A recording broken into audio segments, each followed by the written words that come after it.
Incluido con Prime es un podcast de Prime Video. Bienvenidos y bienvenidas a un nuevo episodio de Incluido con Prime, en donde vamos a platicar de robots en Marte, de rivalidades futbolísticas, de realidades simuladas y de cerdos. Yo soy Diana Su y conmigo siempre Arturo Aguilar. Hola, hola. Hola Diana Su, así es, a todos los que nos escuchan, vamos a hablar de buenos rivales, Good Night Oppie y dos joyitas que tal vez no sabían que están incluidas con Prime Video, Pig con Nicolas Cage y The Truman Show con Jim Carrey.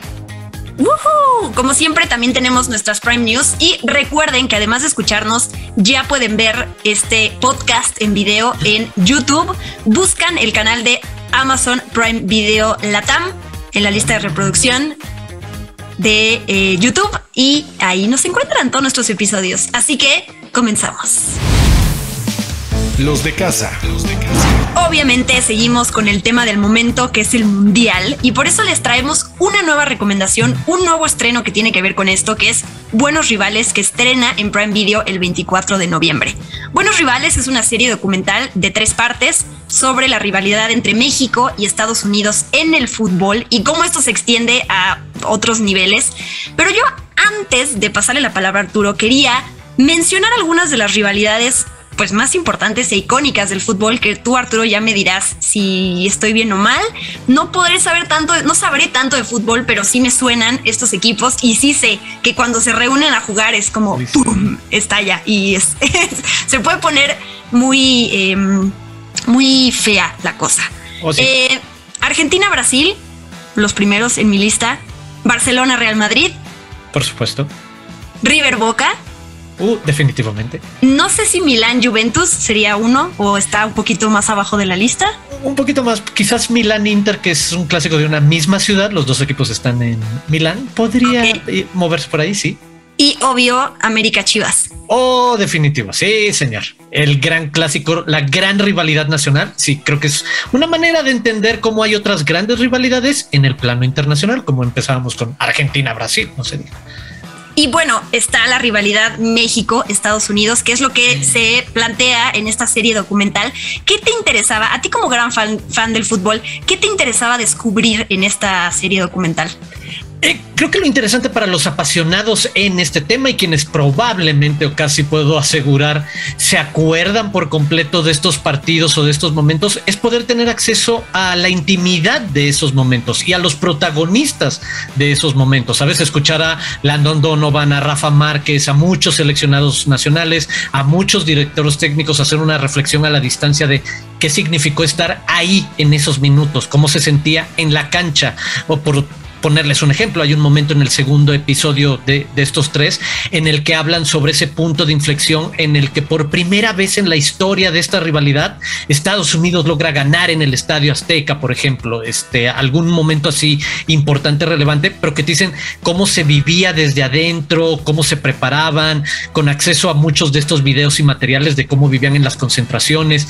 Creo que para quienes nos gusta el fútbol, esta es siempre la parte secreta, mágica, que no logras ver la cotidianidad de estas personas que al final siguen siendo seres humanos comunes y corrientes que se dedican a jugar algo que muchos soñamos o relacionamos con una parte enormemente divertida de nuestras infancias y que acabamos desarrollando gigantescos apegos a estos deportes, que ahí se asoma, y no se digan nuestras selecciones nacionales como una extensión de esa identidad y de ese amor por un deporte. Y con eso que dices, tiene muchas capas de lectura, pues también tiene que ver con la relación que hay entre dos países como México y Estados Unidos y la difícil, compleja, convulsa historia que nos une, y obviamente los diferentes incluso patrones psicológicos que tenemos de quién es el más fuerte en qué cosas.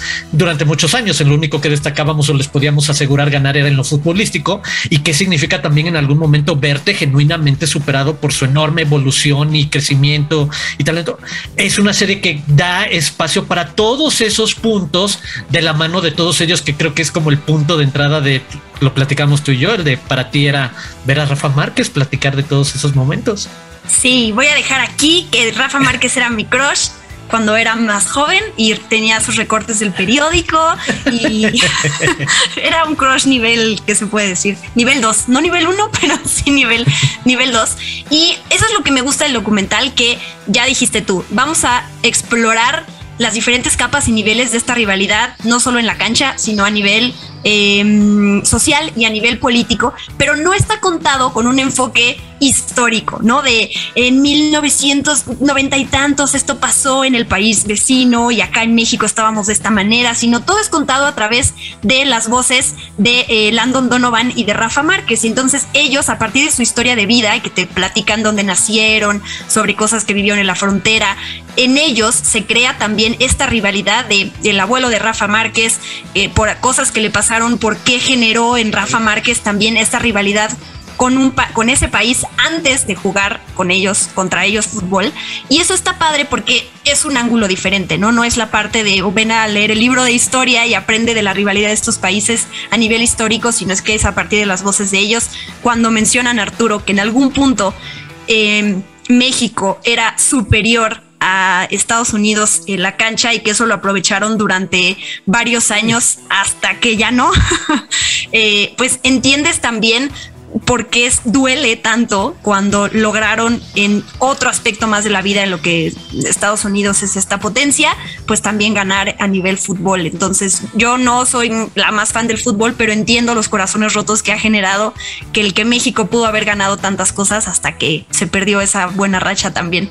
Sí, y mira, 2 puntos más que me parecen como enriquecen la experiencia. Por un lado, irse por poner de nuevo un ejemplo, el increíble detalle de ese gran encuentro histórico para la historia deportiva de este partido, que se da por primera vez y que es una casualidad muy extraña que se dé en un mundial de fútbol. Sabemos que en las eliminatorias te vas a tener que encontrar, pero las probabilidades de que esto suceda en una Copa del Mundo son mínimas, y que te topes en una etapa de eliminación directa y ahí se dé ese enfrentamiento en el que Estados Unidos te gana y se convierte como también en el gran momento en el que tienen todo el derecho de hacerte bullying y de decirte te saqué en la competencia más importante. Visto muy desde adentro, muy extenso el espacio que le dan a que platiquen cada uno de los protagonistas de lo que significó haber estado en ese partido del Mundial. Y por otro lado, por ejemplo, acerca la posibilidad de una conversación sobre salud mental en los deportistas de élite. En algún punto del documental, no les voy a decir mucho, es en el segundo, o sea, tampoco les quemo nada, pero hay espacio para que alguien como Landon Donovan, a quien en México la cultura popular lo ha dibujado como el gran villano en nuestros enfrentamientos, el tipo que viene y que metió el segundo gol para sacarnos en ese mundial, que metía goles en el Estadio Azteca, bla, bla, bla. En algún momento se retira por un año del fútbol, deja de ser llamado a su selección, y cómo habla respecto a haber caído en una enorme depresión que lo llevó a dejar el fútbol. Y hay espacio para de nuevo empatizar y ver lo complejo de no es nada más el villano. Por supuesto, él juega con eso de yo era el villano y cuando les ganamos en el mundial nadie sabía, pero resulta que los 2 camiones cuando van saliendo del estadio después de que eliminan a México, se encuentran en el camino y que de una ventana a la otra de los camiones, Landon Donovan y sus compañeros le hacían señales obscenas a los otros les ganamos, y los mexicanos tuvieron que aguantarse. Y te platican incluso esa parte, pero cómo después llegaba a un punto de depresión, complejidad, tristeza, y te hace ver que es una persona como cualquiera con un montón de emociones y sentimientos.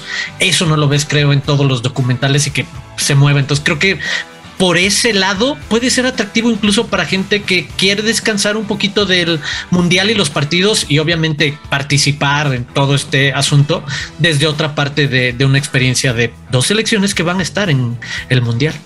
Así es. Buenos Rivales, documental de 3 partes, entonces estrena el 24 de noviembre en Prime Video.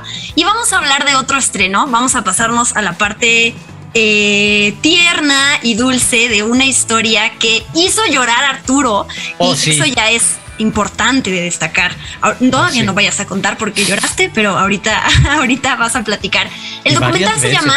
Varias veces. Se llama Good Night Opi, que se traduce a Buenas noches Opi. Y es como... Yo me lo imaginé así, o bueno, lo explico de esta manera, como si siguiéramos la historia del primo de Wall-E que se va a Marte en live action, ¿no? Sí. Es más o menos Y uso a Wall-E como ejemplo porque siento que toda esa humanización, ¿existe esa palabra? Sí, ¿verdad? Sí. Que le damos a los robots o a estas criaturas que no tienen vida y que nosotros, porque les encontramos ojos y extremidades y corazón al final de cuentas, es lo que pasa con este robot de la vida real. Esto es un documental de algo que sucedió de dos robots gemelos que enviaron a Marte, dos robots de exploración que iban a vivir supuestamente 90 días y terminaron viviendo, Opie termina viviendo 15 años. Entonces, el documental se centra en esto, en mostrarnos además del robot y de cómo es increíble cómo te terminas encariñando con él y por algo lloras. La parte de los científicos, de los ingenieros y de la gente que está en la NASA viendo cómo su bebé, porque así lo describen, ¿no? Niño, además lo dicen, no queremos trivializar lo que es ser papá, pero para nosotros va a haber mandado a este robotito a Marte y ver si sobrevive, cómo da sus primeros pasitos y luego ver a través de su camarita, lo hace tan conmovedor que, híjole, sí es un documental que empieza siendo una cosa más científica y todo, y terminas llorando de que irse a abrazar al robotito que se llama Opie. O sea, no puede haber nombre más tierno. Se llama Opportunity, hay que decirlo, pero bueno, el abreviado es Opie. No, estoy totalmente de acuerdo. Tiene tantas cosas, como dices, empieza con este discurso de divulgación científica enormemente interesante y rica sobre lo que significa la exploración espacial y obviamente la fascinación que hemos tenido a través de la ciencia ficción y de mil cosas de ¿qué hay en Marte? ¿Qué hay en ese siguiente planeta? ¿Qué hay en ese vecino? ¿Alguna vez hubo vida? Las preguntas fundamentales y la curiosidad de gente que lo lleva al extremo de ¿qué hay que hacer para contestar esa pregunta? Lo que para ti, para mí normalmente es esa ensoñación e imaginación y que se resuelve en la literatura o en el cine desde la ciencia ficción. Para esta gente es el de qué pasa si lo volvemos una realidad y se convierte en una historia fascinante. Me gusta que hagas la presentación, obviamente haciendo la referencia a Wall-E, porque sí me parece que es una manera sencilla de encontrar como esa historia de algo. Creo que el término técnico es antropomorfizado, que es nuestra manera de darle atributos físicos del hombre, del ser humano a las cosas y entonces encontrar cómo construir esta empatía. Pero me parece en verdad fascinante la manera en la que también deciden apoyarse en esta animación súper avanzada que recrea pues la aventura, una aventura científica increíble. Y sí, ese arco narrativo convencional de nuestro pequeño héroe que contra todas las posibilidades se encuentra cumpliendo los sueños de sus tíos y papás y abuelos, porque además eso es lo increíble también en un punto del documental, que te das cuenta que se convierte por accidente, como dices, algo que iba a durar 3 meses en algo de 15 años, significa que de repente 3 generaciones de científicos tuvieron que involucrarse y relevarse entre ellos para lo que seguía. Me parece fascinante el encarar algo que tiene solo una, literal, es una oportunidad para lograr algo. ¿Sabes? La parte científica de atinar en qué momento la Tierra y Marte están más cerca y en ese momento tienes una ventana súper reducida para mandar el cohete y luego ese cohete aventar estas ondas que tienen que entrar en la órbita exacta de Marte para aterrizar. Solo tienes una oportunidad para intentarlo y en ese intento tienes que lograrlo. Algo que nunca nadie ha intentado, no logrado, nadie ha intentado eso mismo. Y que tengas esta capacidad y espíritu muy humano de contra la adversidad, abrazado en la esperanza y en la inteligencia humana, en la capacidad de la ciencia de resolver estas grandes preguntas. Y te das cuenta, ¿cómo le hicieron para poner esos 2 rovers en ese planeta, que sobrevivieran y que de repente duraran tanto tiempo y les dieran tanta información y que nos regalaran esa historia súper emotiva de eso, una familia, un amigo, como lo explican muchos de ellos, que en algún momento también te vas a dar cuenta del que te tienes que despedir porque sus funciones se cumplieron y porque rebasó por muchísimo tus más locos sueños. O sea, me encanta una parte en la que una de las científicas que trabaja en la operación de vuelos en las últimas misiones de Opie había visitado esas mismas instalaciones de la NASA cuando era apenas un adolescente o un estudiante de preparatoria, ilusionada con la ciencia, así como el de esto es fascinante y a esto me quiero dedicar en el futuro. Y resulta que 15 años después estás en ese salón como una de las más grandes responsables. Es alucinante, es de esas historias genuinamente inspiradoras.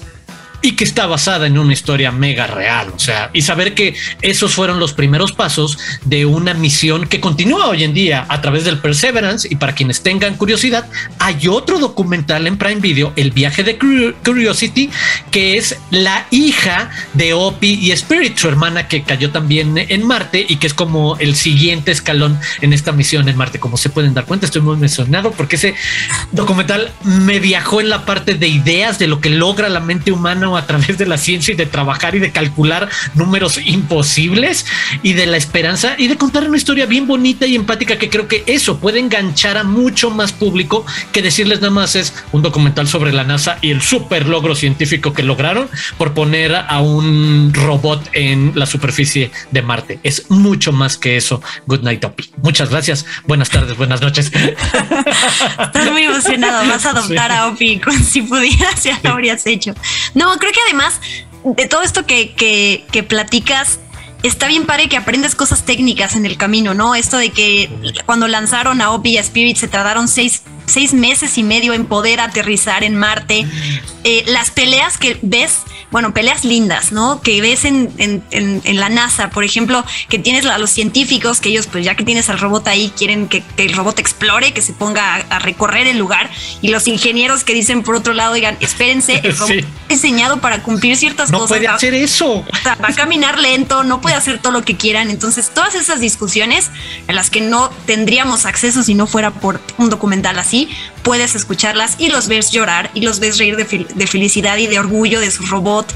La verdad sí es muy conmovedor a muchos niveles. Una cosa más, tiene casi accidentalmente uno de los mejores soundtracks que me podría imaginar para un documental de ese tipo, porque resulta que tienen esta tradición de antes de despertar, después de hacer como un reset natural que tiene que hacer el explorador, este robot a la distancia, le ponen una canción todas las mañanas para despertar. El tino que tienen para elegir buenas canciones para los momentos complejos o tensos durante la misión es increíble y acaba teniendo un gran soundtrack varios momentos de este documental. Estoy de acuerdo. Vayan a darle amor a Opie. Good Night, Opie estrena el 23 de noviembre en Prime Video. Desde las profundidades. Les queremos hablar ahora de esas joyas ocultas que no sabían que estaban en el catálogo de Prime Video. Y para esta ocasión elegimos una película que se llama Pig, así es, cerdo o cerda, porque es importante el género en esta película. Una de las mejores películas del año pasado y que pues está muy padre que puedan aprovechar y verla en estos momentos. La realidad, me imagino que le pasó a mucha gente como yo, entras a ver la película primero por curiosidad. ¿Por qué rayos se llama Pig? ¿No? ¿Qué nos va a aportar esta película? Me acuerdo perfecto también del póster cuando salió y tener la cara de Nicolas Cage, que es el protagonista de la película, y qué gran protagonista. Amo estas películas donde le recuerdan a la gente lo increíble que es Nicolas Cage. Oh, sí. Y te llevas, después de entrar por curiosidad, una historia hermosa, una odisea de melancolía, de pérdida, de amor, ¿no? A través de esta historia que... A ver, les cuento. La película es un thriller. Se trata sobre Nicolas Cage, que es un cazador de trufas que vive solito ahí en las tierras lejanas y salvajes de Oregón y que debe regresar a su pasado para buscar a su amada cerdita, porque es una cerdita, la protagonista de la historia, que fue secuestrada. Entonces, bueno, ya no digo más para no spoilear, pero ya se imaginarán que hay lágrimas en esta historia y hay momentos que para los que nos cuesta trabajo ver películas en donde los animalitos estén involucrados, les advierto que pues les va a llegar esta historia, pero en un muy buen sentido.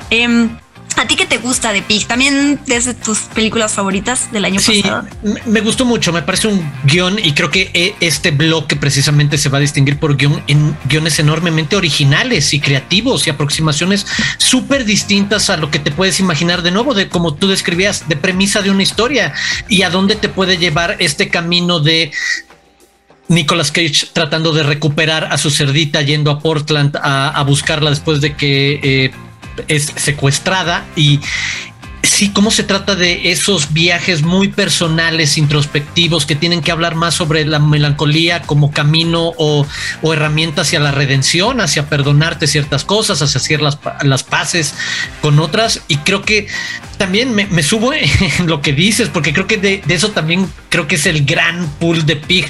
Te recuerda el enorme rango que tiene Nicolas Cage, que cuando quiere y cuando el guión lo amerita y el personaje está escrito así, es capaz de llevarte a situaciones muy, muy sensibles, sabiendo que, pues, obvio, también es el epítome de cierto tipo de actor estridente para muchos de los grandes personajes que ha interpretado, tanto en la acción como en otros, pero saber que tiene también esta parte como muy tenue, silenciosa, un poco como tranquila, para llevarte hacia esta otra parte de conexión muy, muy profunda, como dices, con un animal, pero que habla de otras cosas, de carencia de conexiones profundas con otras cosas, y es el de te llevan de la mano de una manera bien bonita y bien linda. No por eso linda en el sentido de lo vas a disfrutar, no, vas a llorar un poco con ellos, porque siempre es sensible meterte en estos caminos que para otro ser humano pueden ser tan delicados, y creo que en eso hace muy bien la película, de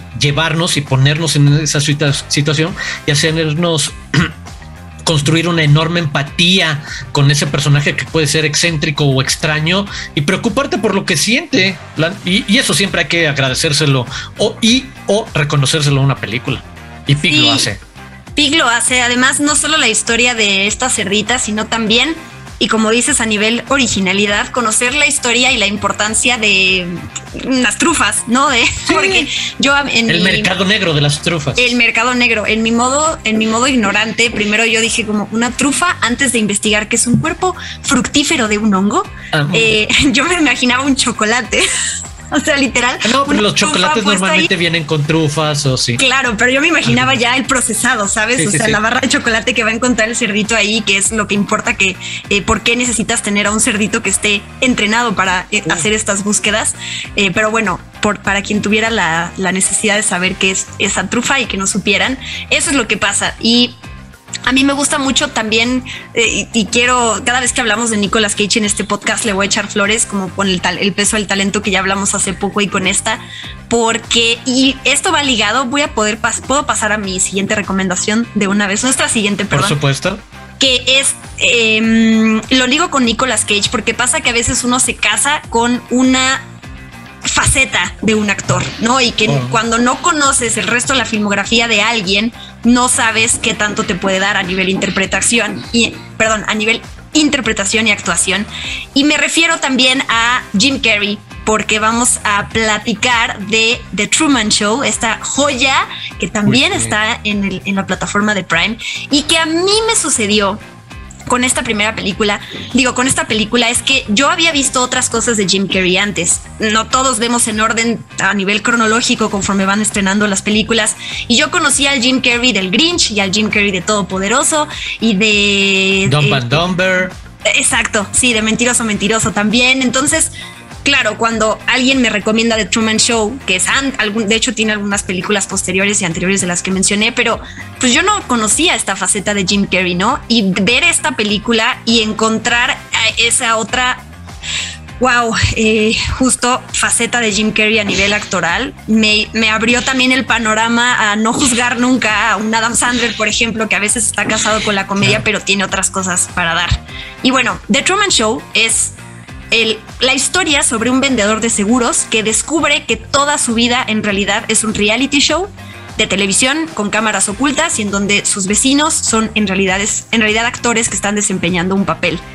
Yo creo, no sé, te pregunto, todos hemos pasado por ese momento en nuestra vida en donde nos sentimos tan protagonistas que pensamos que somos parte de un reality show y todas a nuestro alrededor están actuando en nuestra vida y en realidad nosotros no lo sabemos. No, por supuesto.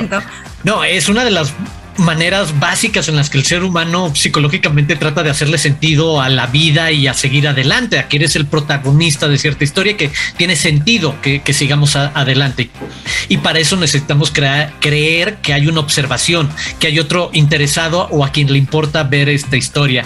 Pero sí, creo que meternos en ese terreno es súper rico, y que lo haga una película perfectamente parada desde el Hollywood noventero del entretenimiento, y aprovechando, como dices, a un Jim Carrey que en ese momento era una referencia mundial ya en su momento, pero traía de repente con toda esa popularidad hacia otros ejercicios distintos, como podía ser The Truman Show, el interés de nuevas audiencias, y creo que por eso también estamos hablando de una película que en su momento fue un trancazo de taquilla y con muchos niveles, que es lo que hemos distinguido de algunas de estas películas, porque mientras por un lado solo creo que Jim Carrey podría haber hecho este personaje, porque además necesitas a esa persona que es nuestro estereotipo de Jim Carrey para la primera parte, para creerte por completo al tipo que está interpretando y que cuando se cepilla los dientes sonríe y demás. Solo él podría hacer esa parte, pero necesitas a un actor de enorme capacidad, que Jim Carrey resulta, sí lo es y lo confirma muchas veces, a otro que te lleva a ese momento cuando empiezas a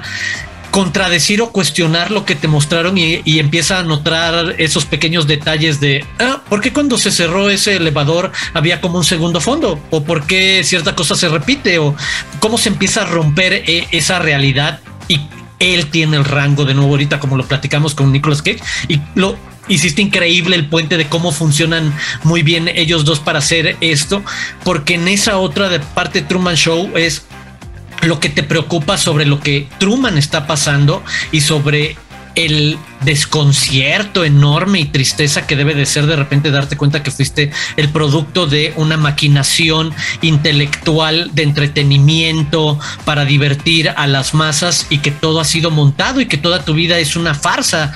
Y sabes, estamos hablando de una comedia que al final es eso, nos está haciendo reflexionar sobre el cine mismo y el entretenimiento de las últimas décadas. ¿En qué momento se convirtió en esta fascinación, la popularidad, el éxito que estamos dispuestos a sacrificar o explotar una vida humana en pos de este reality increíble y de un tipo que se siente un dios? Porque también pasa por ahí la película con este director que lo manipula todo y que es pues, la suerte de Dios y que lo decide.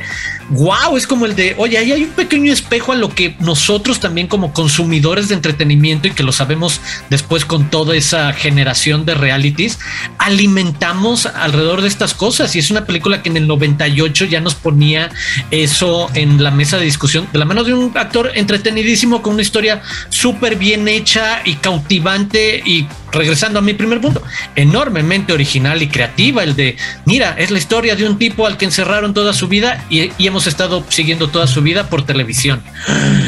El futuro distópico o el presente distópico o el presente real. Qué tristeza, quizás es el presente real. A mí lo que me impresiona de esta película también es que ha envejecido súper bien. O sea, hoy en día con productos como, no sé, Big Brother, o la película más reciente que se me viene a la mente de esta temática de simulaciones es No te preocupes, cariño, que algunas funcionan mejor que otras, pero esta de Jim Carrey siempre es la referencia para muchos de si quieres ver una película que funcione a nivel historia y a nivel actuaciones, pero también a nivel mensaje y crítica de todo este tipo de como dices, la realidad que es sí, nuestra realidad tristemente, esta siempre es esa referencia y envejece bien, sigue envejeciendo bien. Muy bien. Así que esas son estas dos recomendaciones de joyas ocultas: Pig y The Truman Show. Prime News. Para los fans de la serie Hunters tenemos una muy buena noticia, ya que se confirmó el estreno de la segunda y última temporada con el gran Al Pacino como Mayer de Wolf Offerman, un cazador de nazis buscando eliminar la creación del Cuarto Reich. El estreno será el 13 de enero de 2023, pero si no han visto la primera temporada, están a tiempo de ponerse al día. ¿Preparados para los estrenos navideños? ¿Qué tal una película en Nueva York llena de luces, una de las tiendas más famosas del mundo, situaciones divertidas, románticas, familia y finales felices? Si a todo dijeron sí, prepárense para Algo de Tiffany, que se estrena el próximo 9 de diciembre. El tráiler está disponible en el canal de YouTube de Prime Video. Si se engancharon con la serie La Hora del Diablo, les tenemos una gran noticia. Acaban de confirmar la segunda y tercera temporadas, que continuarán la historia de Lucy Chambers, una mujer atrapada en la búsqueda del asesino en serie Gideon. Prepárense para descubrir las verdaderas intenciones de Gideon mientras intenta involucrar a Lucy en su misión de detener una fuerza del mal bastante escurridiza. Y con eso terminamos este bello episodio de Incluido con Prime. Recuerden que ya nos pueden ver en el canal de Amazon Prime Video Latam en YouTube, así lo buscan. en el buscador y van a encontrar nuestros episodios más recientes. Arturo, muchas gracias. Muchas gracias a ti, Diana Su. Como siempre, la pasamos increíble y muchas gracias a quienes nos escucharon. A mí me pueden seguir en @AguilarArturo y los invito a suscribirse, incluido con Prime, por supuesto, en Amazon Music o en cualquier plataforma de podcasting que utilicen. Nos escuchamos la próxima semana. Sí. A mí me pueden encontrar como @_DianaSu y a seguir a Prime Video en @PrimeVideoMX. Yo soy Diana Su. Nos escuchamos con Arturo la próxima semana. Adiós. Incluido con Prime, es un podcast de Prime Video.